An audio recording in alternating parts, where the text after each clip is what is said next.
This is part 6 of our series. Only one more part left after this one, and we're getting into a few more topics. This one's going to be about the limitations of radar, because even though they're very advanced machines that have been upgraded over the years, there are still some limitations and some precipitation that we can't see because of certain obstructions or distances from radar. So a reminder that the radar beam increases in elevation as it goes out from the radar. So the farther away you are from the radar site, the higher in the atmosphere the radar is sampling. And the way that we can look at that is, if you remember a couple weeks ago we talked about the volume coverage patterns. When there's no precipitation in the area, we just use clear air mode. What that means is the radar scans only a few elevation angles up in the atmosphere, and again the beam goes up in elevation as you go away from the radar site. When there's precipitation in the area, specifically thunderstorms, we go at a lot more different elevation angles, much higher up in the atmosphere, sampling those tall thunderstorms. But still, the farther away you are from the radar site, the less data that we can get because the radar beam increases in elevation. Another kind of downfall of radars is that you can't see precipitation directly above it. What that's called is the cone of silence. So at the Bismarck radar, the Minot radar, precipitation directly above the radar site we can't see because the radar beams go out at an angle. Now, with our coverage of Weather Service radars across the country, we have a pretty good network to see what precipitation is happening, but there are some notable gaps. In Bismarck and Minot, those radars can really see precipitation well over central and eastern North Dakota, but western North Dakota gets left out a little bit because the radar beam is a lot higher up. So here's some of the notable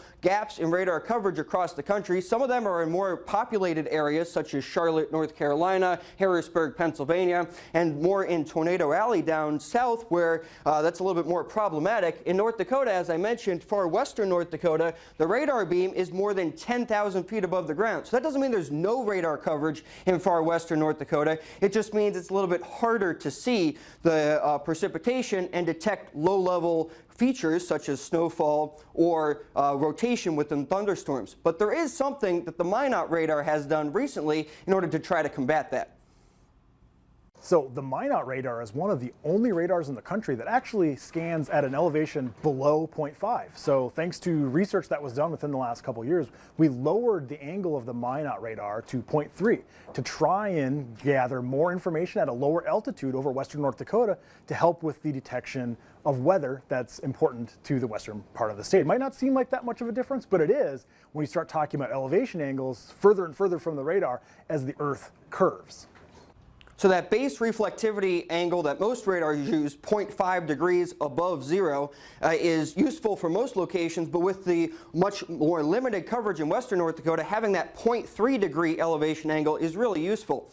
In 2018, there was a tornado that came through Watford City, and unfortunately there was a death attributed with that tornado, but that goes to show that sometimes there could be some gaps in the radar coverage in the far western part of the state, and we need further radars, more data in those areas to get low-level information with either severe thunderstorms or in the wintertime with detecting snowfall that might be falling in that area. So what there is with the Department of Water Resources, they have a radar in Bowman as well as in Stanley, and those radars can help to detect precipitation in far western North Dakota. They're a little bit of a lower power radar, and actually are radars that the National Weather Service used to use. They're now just repurposed in, again, Bowman and Stanley. So here are some of the useful applications of those radars for western North Dakota residents.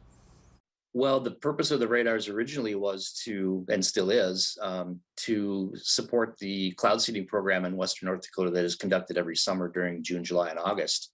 So that was the original intent of getting the radars deployed to help in that effort. As far as the radar gaps in western North Dakota go, we've been operating the Bowman radar year-round since 2011. To help fill a gap in coverage in the National Weather Service radar network. That's been a nice bonus for the citizens that live in those areas. In the wintertime, especially when precipitation, the clouds that produce it are lower. They're not as high as thunderstorms in the summer. We need a radar that can fill in a gap and can do a better job of detecting the precipitation that's lower to the ground. I think it is unique, and I've had some conversations with some colleagues of mine in some of the other Western states, and this actually was discussion of this was a genesis of some work that was going on and is going on currently in Colorado to help fill some gaps in radar coverage there too, in the mountainous western part of the state where they had significant gaps in coverage.